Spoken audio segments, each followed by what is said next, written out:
can't believe it's over already.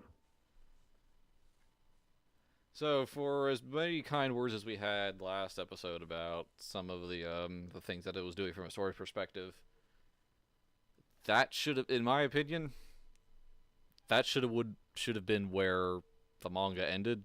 That should have been where the Mm. anime ended. But obviously, if the manga went on, anime goes longer because that was the strongest point in the series. Past that, Aoi Hana gets a lot more tropey. Mm.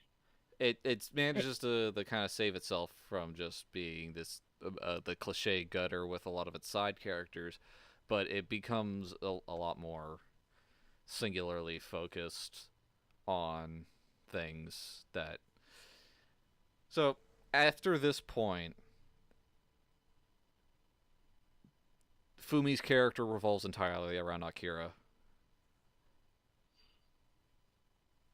and they do actually inevitably start a relationship like a couple volumes later because this is Yuri. Of course, everything takes 5,000 years of print time. But interestingly, on for most of it until the very, very end, it actually just kind of didn't work out. They just couldn't resolve their friendship into a romantic relationship, and it was kind of interesting for that. It, Of it course, then like they had the 10-year epilogue where they just suddenly met each other at like a wedding and then just like said, no, no, I had feelings for you all along. And then it just like gets back to where it was before. It was weird, but exactly like it should have stopped here, and it should have stopped twice this series, but both times it kept going and made itself worse for it. mm, Because the reason they break up at the end, the actual end is because Akira just goes like, "You want something that I can't offer you. This relationship can't work because I can't give you what you need." Which that is a very like a good mature message to send to readers. mm. It's That just like Fumi's really grown up, but she still just kind of can't handle a relationship at this point. Just but like more than that, it's relationships don't have to end in catastrophe. mm. Sometimes they just don't work out. And that's fine. It happens.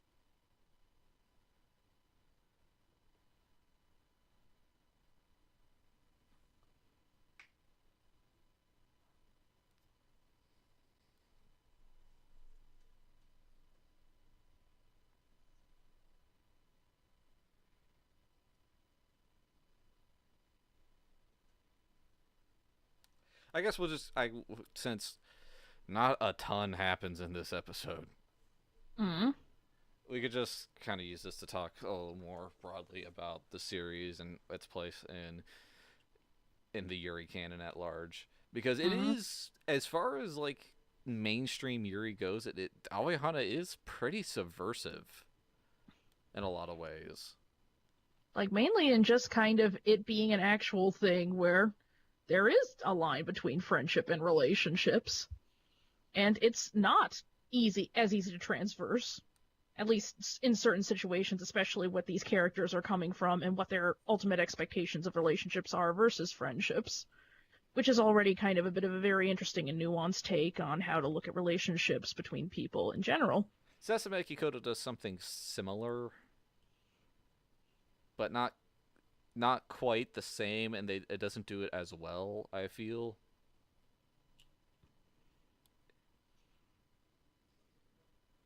like going back to the series is really kind of because like I've only read this and watched this once, whereas I've read Sasame Kikoto multiple times. Um, Going Oh back to God, this, Wuthering Heights. mm, Put that shit away, girl. but going back to this is really kind of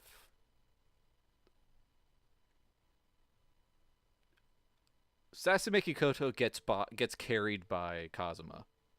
Mm. Without her, or if she wasn't executed as well as she is, that series would kind of fall apart.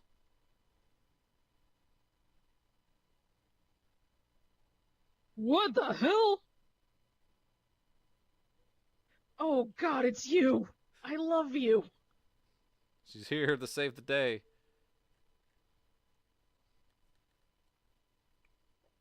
I But guess it's like I one of those things where you kind of have to see like the Great Trinity, Sasameki Koto, this, and Girlfriends as like three totally different beasts.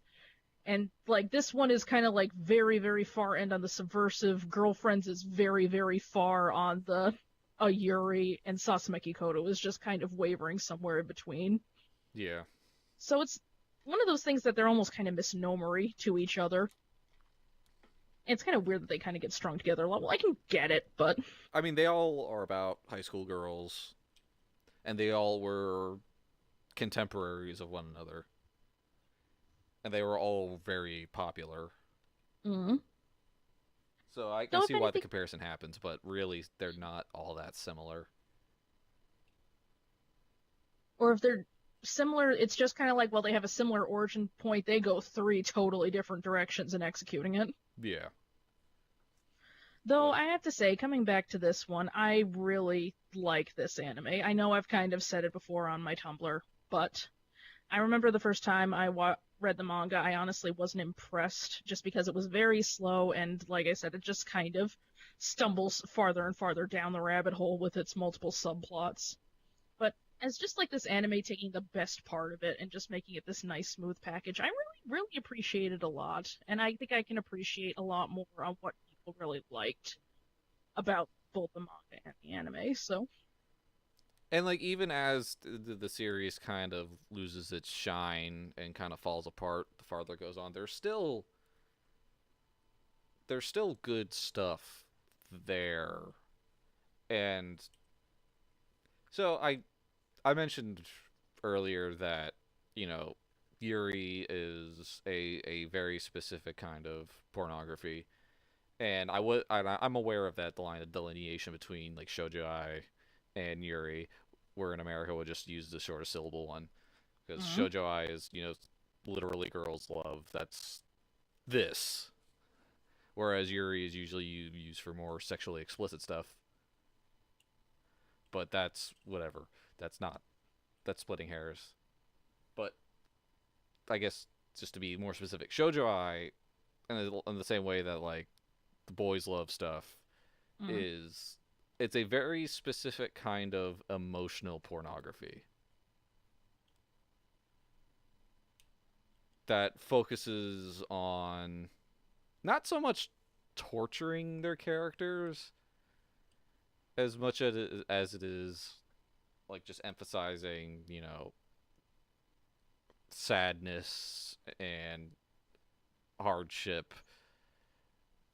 And aren't relationships just hard? They're so hard. But it's a lot of it, like in relation to girls' love specifically. A lot of it comes from that purity angle, that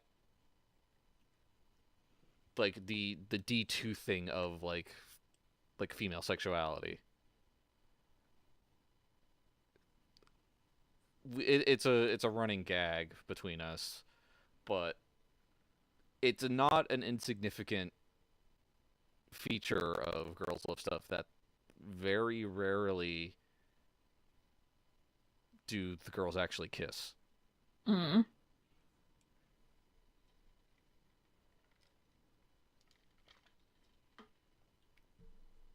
Whereas I think one of the better like there's no way for me to say this without like sounding weird or creepy, so I'm just gonna say Mm-hmm. it.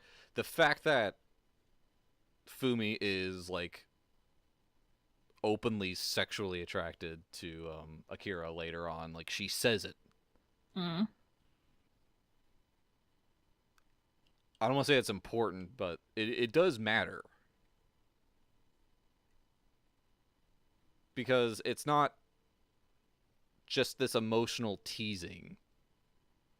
It makes them seem a lot more human than just these characters that are here for the reader to like not really get off to, but like you it's genre expectations. You don't read shoujo ai, you don't read girls love. You read it for the tension of getting to the relationship. You don't read it for the post. Like once Mm. most of these stories, the story ends once the characters actually confess or whatever. The actual relationship doesn't matter because that's not what the story's about.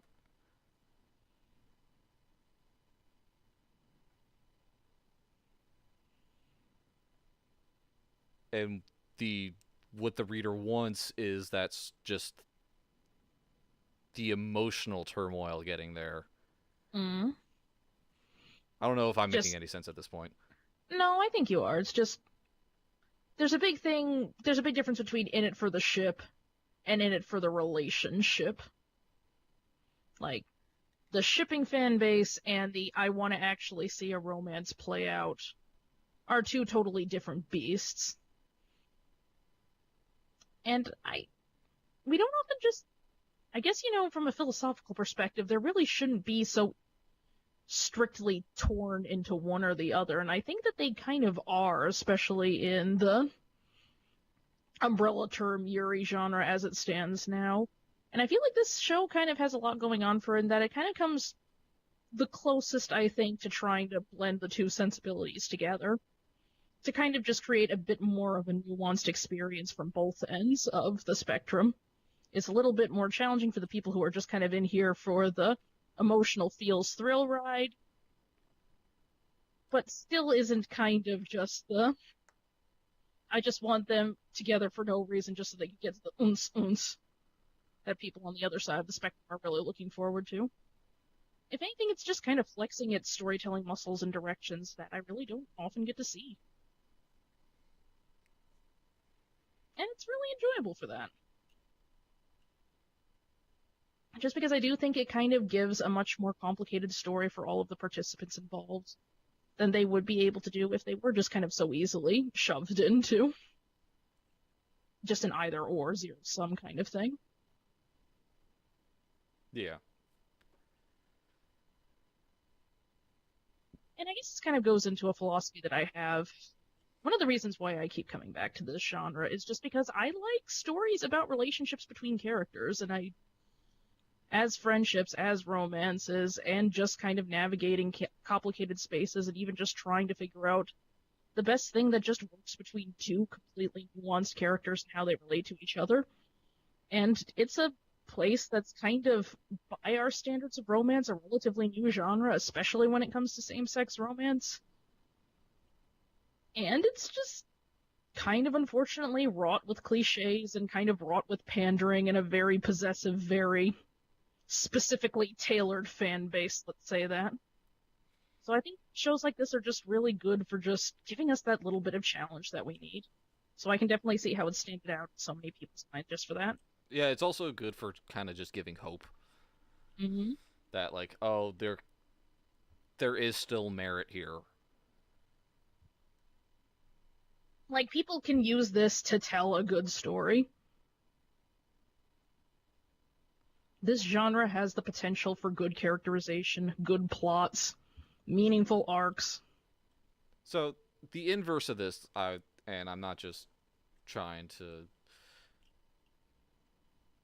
raise your cackles with this, but like the inverse of what I'm trying to talk about would be something like Sakura Trick, where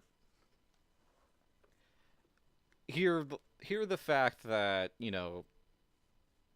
Fumi is sexually attracted to women, Mm-hmm. and specifically Akira, feels like an intrinsic character trait, and the fact that they address that feels like a natural progression of the relationship, and it is subversive in the sense that it's not often that in girls love media that sexuality is addressed, because a lot of the times it's the focus is on that emotional aspect so they can maintain the purity of it, so to speak. Inversely, you have something like Sakura Trick where they're making out with each other constantly, but it's not clear that the characters really know what they're doing, but they're still, so that sexuality aspect of it is there, so it keeps the purity, but you still get the titillation for the people there for that, Which which is is gross. pretty sick. Yeah, sick. It's Yeah. disgusting. And not to mention, like, speaking of, like, no room for any sort of meaningful characterization, like, did those two have anything going on for them other than the blonde one and the pink one? The pink one had a dish rag in her hair. And that's just about as deep as it goes.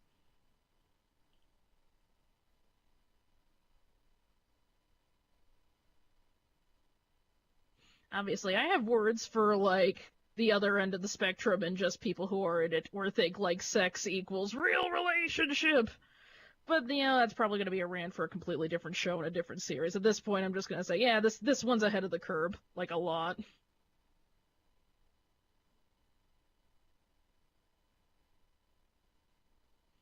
I guess when we're dealing with things like minority stories, especially same-sex relationships, I guess I'm talking from my own personal experiences on what I kind of look for or appreciate the most. And I think at the end of the day, I can be very, very forgiving of a lot of different flaws if I actually feel like I'm looking at the story of two human beings. And I definitely feel like I'm looking at the story of two distinct, independent from each other people. I didn't get that at all from Sakura Trick. Like, at all. At all. God, your hat looks stupid, man. Why are you wearing it inside? Merry Christmas with Buddha.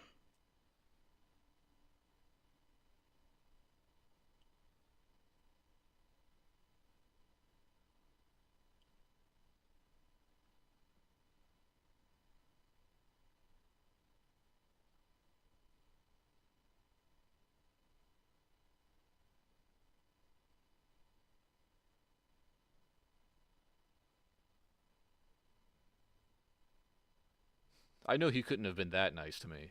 He had to get help.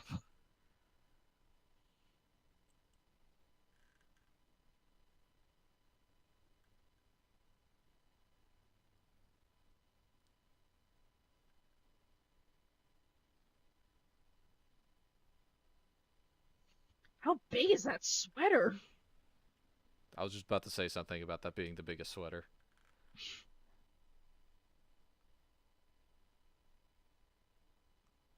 Don't get eaten by bears.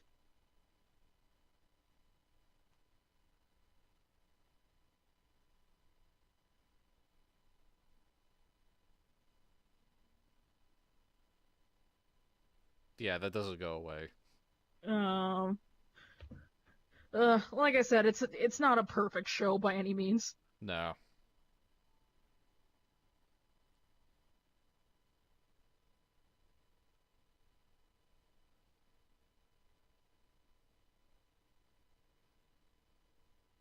Really, though.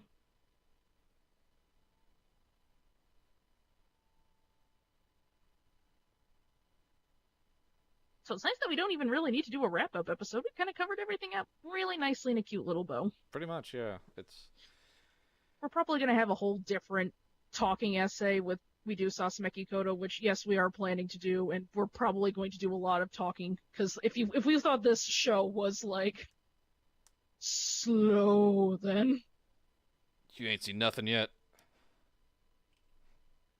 like, we're probably going to just, like, need to just even just need the talking just to make sure that neither of us dies during the opening and closing credits. Good thing I'm in Florida because I can just go get some meth. That'll keep me up.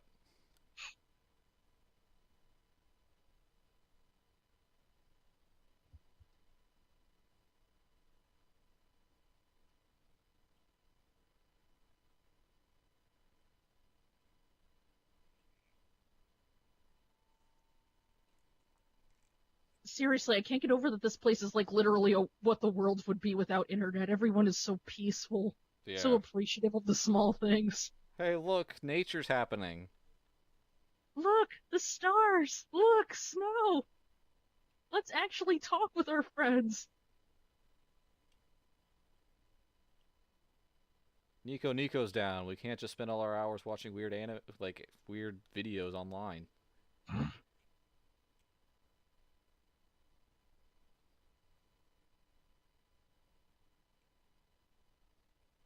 God, this show is so nice and like has such nuanced characters. And so, are you excited for the next episode of Keijo? Fuck yeah, I am. Oh God, that show's the shit. We're watching that right after this. I I don't care what anyone cannot says. wait.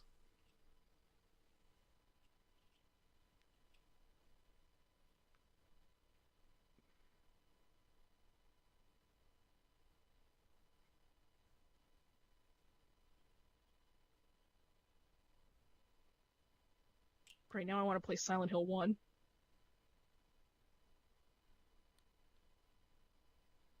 Well, we won't have to wait much longer for that either.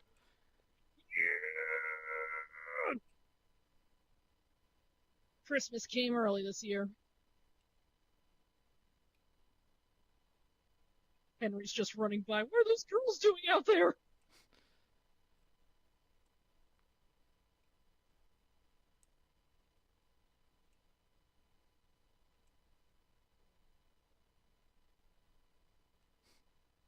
I will end them.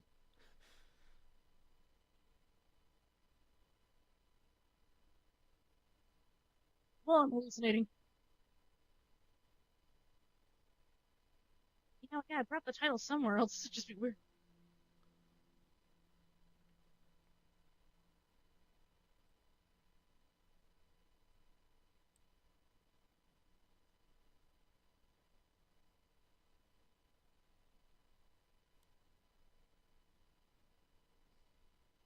But yeah, this is.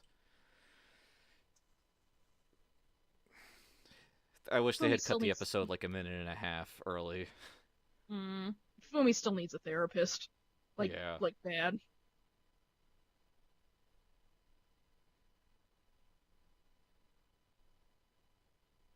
Alright, that's enough hugging.